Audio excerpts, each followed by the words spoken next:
What's up, beautiful people, and welcome back to my channel. If you're new here, my name is Crystal and this is Bond Book Reviews, and today we're jumping into another vlog style reading wrap up.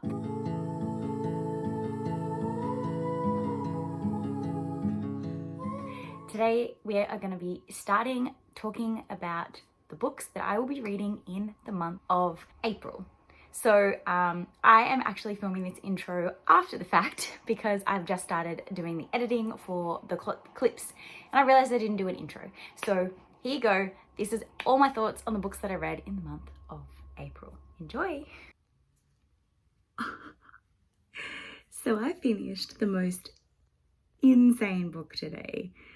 I don't have my physical copy anymore because I immediately told my friend Hannah that she needed to read it and passed it on to her.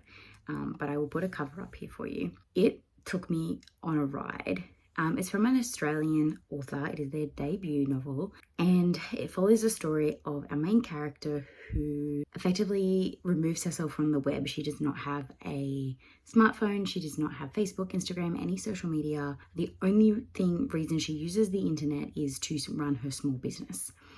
And something happens in her life and she stumbles across a woman who has been brutally murdered, and this woman looks identical to her. She then goes on this rabbit spiral of like insaneness that kept me turning pages until the very end. And then this twist happens and I was like, oh, that doesn't make sense. Like, why would that be the person that did that?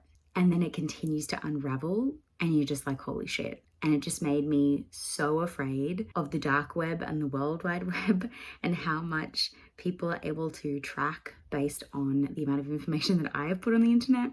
And I am not that open about a lot of things on the internet. Like, there's definitely people out there that are more open than me. But yeah, it just definitely made me think about how crazy the whole World Wide Web is. And this author has done a very good job of making this a very unique story and a page-turning story. And it is definitely one for true crime fans. Like, very much read like this insanely intense podcast. And the way that it unravels was just, I thought, phenomenally done. So definitely one of my first 5-star reads of the year. And fantastic. And I will be giving it all the praise. It is linked down below for Booktopia if you want to go and purchase it. It is just new release. So fantastic. 100% go get yourself a copy and enjoy. It's based in Sydney, which is where I work. So that was even crazier to me to read it and then talk about areas that I literally am close to. So that was really, really like even more creepy. Just definitely worth a read. I think you should go and check it out if you are into the thriller genre or if you're looking to try something. But I will give you the heads up, it is quite a dark read. There is a lot of confrontational subjects in there, not necessarily things that are usual triggers, but just quite spooky and will make you kind of question your entire internet existence. So yeah, that's my thoughts on my latest read for the month. 5 stars, phenomenal read, and you should check it out. Okay, so next book update. I finished my Choose Your Own Adventure romance last night, and I officially really hated it. I hate to be really negative about books, and I usually kind of keep my opinion to myself because sometimes it's a me thing. But if you want to hear my like real thoughts, go check out my Goodreads review. My Goodreads is linked down below. You can go check it out there. But pretty much, I felt like for Choose Your Own Adventure, there wasn't a lot of actual choices. A lot of the chapters you get to the end and it'd be like, click here to go to this page, rather than go here to go to this page, make this decision and go to this page, or make this decision and go to this page. It was kind of just telling me where I had to go rather than me actually choosing. So that was a bit disappointing. Secondly, the characters and the plot was like really like one-dimensional and rushed, and the romance was just weird. And the language used was just really weird, including the very few smart scenes there were. They just kind of came out of nowhere, made zero sense, and were incredibly rushed. So all in all, I'm not recommending this one to anyone. I don't think there's anyone in my life that would actually appreciate it for what it is. So yeah, it's a bit of a bust. I did finish it though, but yeah, not for me. and not recommending it to anybody else. But if you do have any choose your own adventure books, it doesn't have to be a romance, it can be a thriller, a cozy mystery, a historical fiction, I don't care. I would love to try and experience some more choose your own adventures. And I just realized I'm sitting outside where there's really loud traffic, so I apologize for future editing, Crystal, if that's really annoying. I came out here to try and avoid the baby crying, and in turn I got that annoying noise, so is what it is. Welcome to the chaos that is Crystal's channel.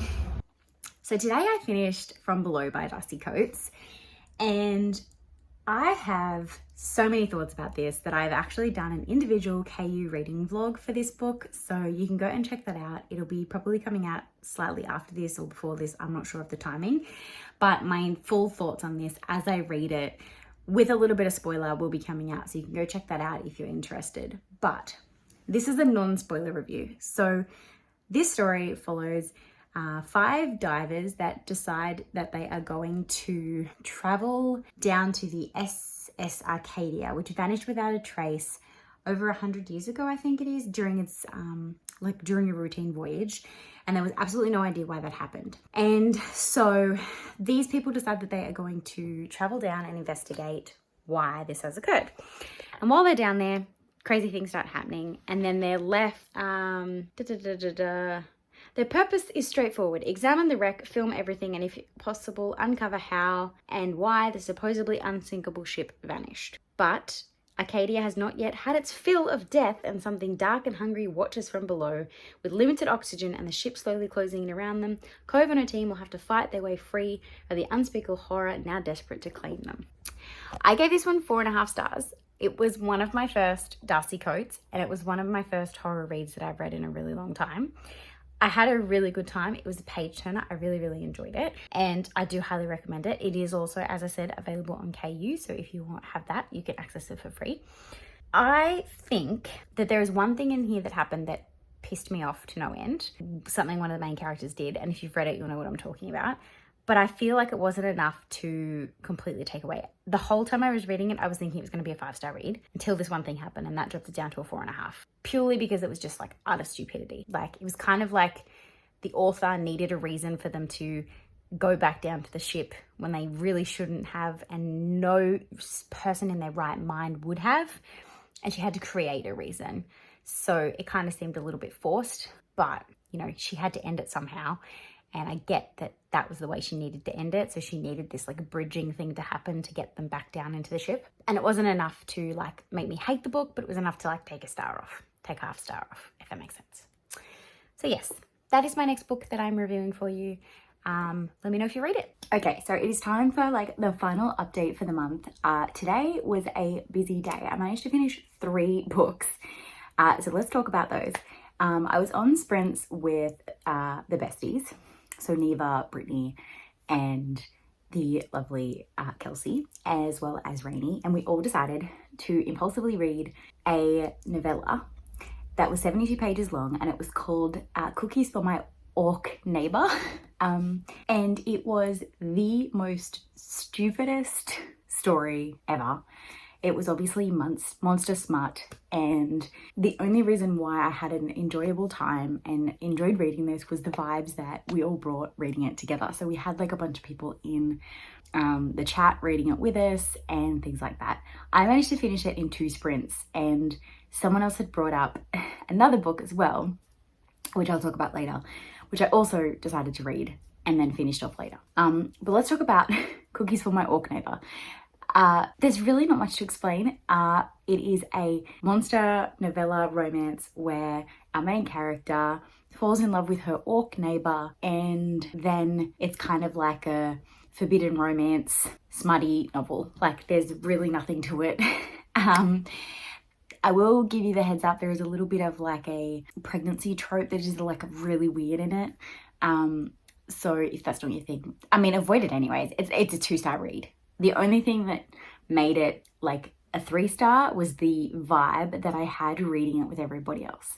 But if I just read this out of nowhere, it probably would have been like a 1-star. It is not well written at all. It is not plot heavy at all. It is, even the smut isn't great. It was just fun to read with everybody else. The second novel that got kind of brought up was a Shrek retelling, monster romance called Get in My Swamp, which you can tell by the name is not going to be phenomenal either.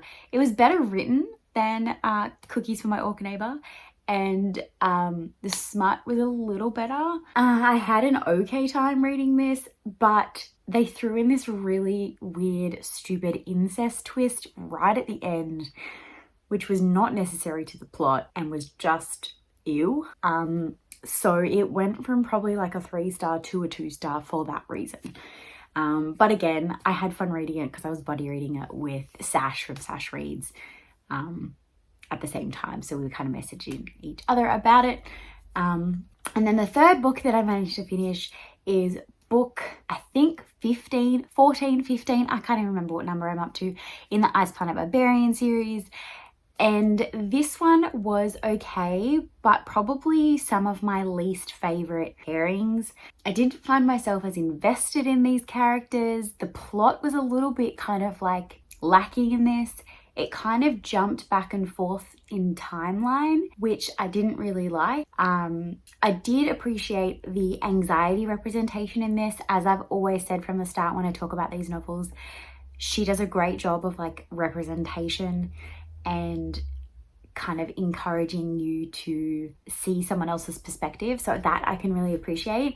And that was really well done in terms of like the mental health rep. But I didn't really like either of these characters. There also was a character in this one who the next one is about, and she's French, and the narrator putting on an accent made it so difficult to understand and just ruined the vibe. So the following one, I think I'm just gonna have to read physically because I'm really struggling to listen to the audiobook. I have already started it and yeah, no, not my jam.